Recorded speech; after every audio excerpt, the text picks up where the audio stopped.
LW， 咁喺台面呢，有兩支我哋啱啱改好嘅 custom 槍。咁其實 custom 咗啲咩呢？就係主要係將一支膠槍嘅外觀呢改成比較像金屬外觀嘅槍。咁兩支都係黑色 ABS， 好基本樣嗰啲，就有啲似馬記嗰啲膠。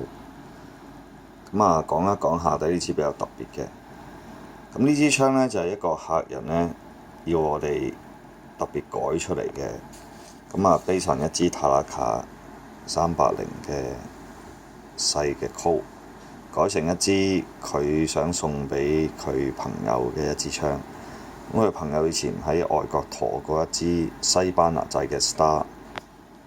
咁由於呢氣槍呢係冇嘅，所以呢我哋就特別為佢製造咗出嚟。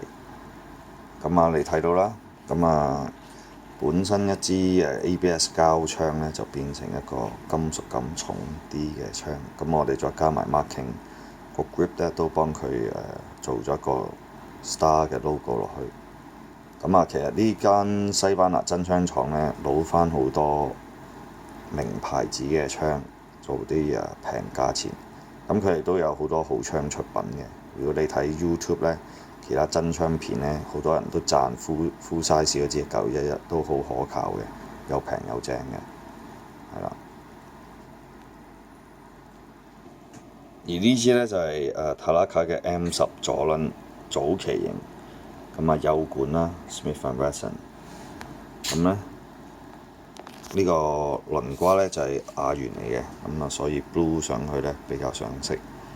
咁啊其他呢個假木柄呢，我哋都做咗少少色嘅處理，舊化咗，咁啊所以就比較靚嘅。